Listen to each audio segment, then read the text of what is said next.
The great post-war rejuvenation of interest in motor racing has led to the birth of a succession of new circuits in Britain. To compensate for the loss of Donington comes the latest addition to the family at Oulton Park in Cheshire.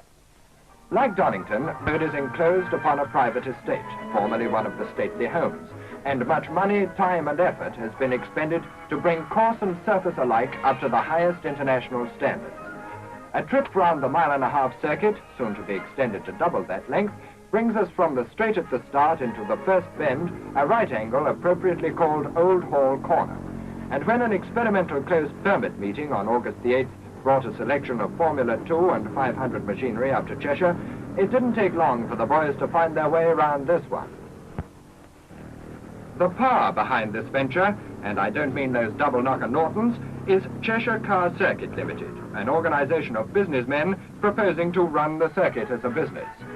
Despite rumors to the contrary, every race promoter operating to date will swear there's no profit in the game, or not in terms of big-time LSD.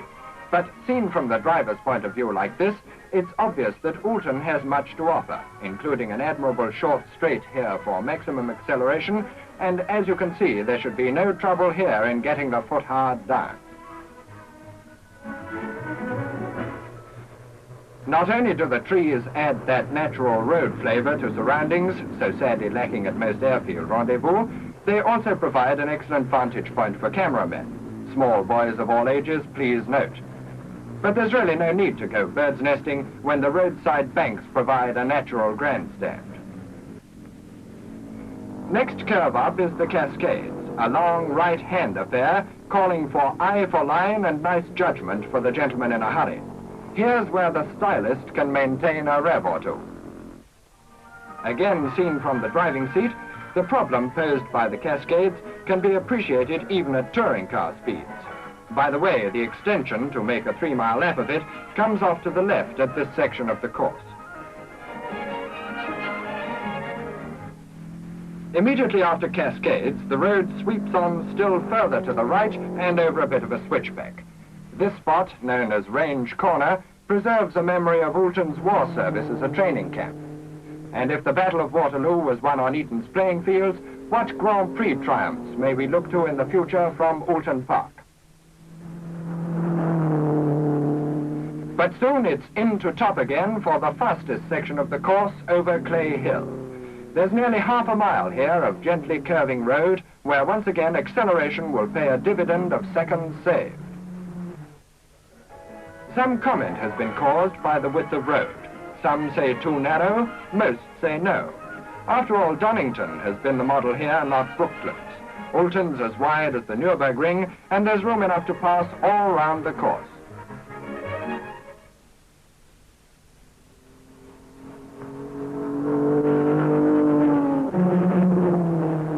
A Bailey bridge to span the road will ensure free access to spectators and their cars to the inside of the circuit for this sort of view. Another right-hander now at Druids, the third corner of Oulton's roughly quadrilateral shape. Though slightly more than a right angle, the curve is well swept and regular. It's certainly a top gear curve for the 500s, probably one cog down for the Formula 2 machines and most sports cars.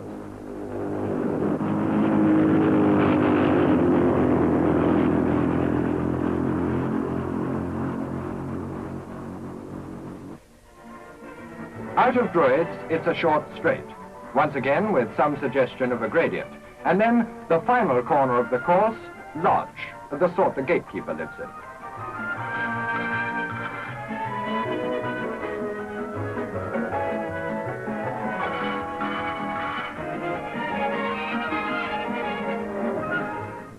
As the Emerson takes the curve, you can see what a tricky little spot this is up to the Deer's Leap.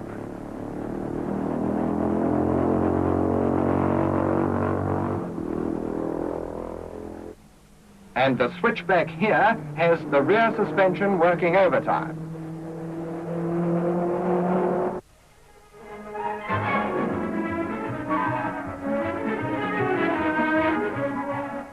Under the bridge already built, with the spacious paddock and pit area to the right of the road, the timekeeper's inevitable bus marks our completion of the lap.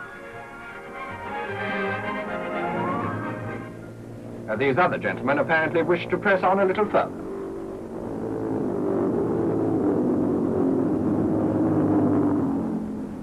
Those, then, are the ingredients that together make Oulton, a mixture of curves, corners, straights, and gradients. In fact, the mixture as before, but now served upon a new dish and spiced with a flavor of the North Country. The inaugural meeting, though not open to the public, attracted a large gallery of spectators. The meeting was promoted by the Mid-Cheshire Car Club, but naturally officials of the competitions department of the RAC were there in force to cast an official eye over the proceedings. Dennis Flather and Stanley Barnes, manager of the competitions department of the governing body of British motor racing, sported their official armbands.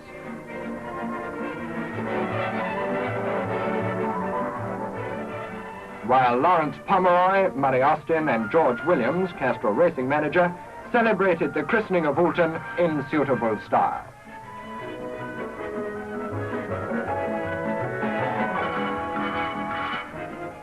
The opinion of high-caliber drivers is invaluable, and Peter Whitehead was all praise for the new circuit. As indeed was Tony Rolt, who illustrates his point with near Italian enthusiasm.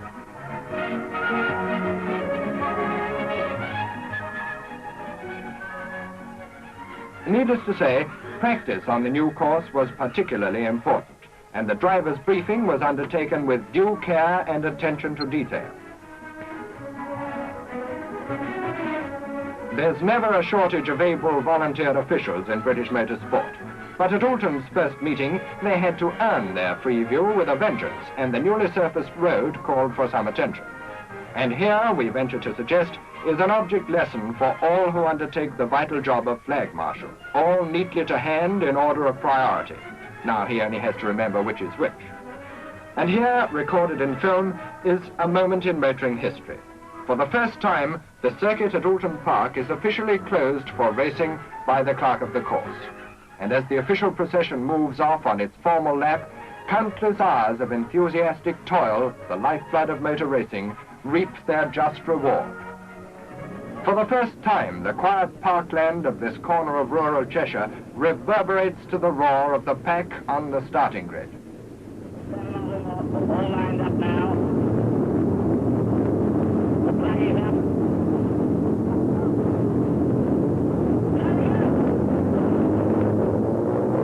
And as the cars sweep off to the first race, every enthusiast in the country must wish a great future to Oulton Park.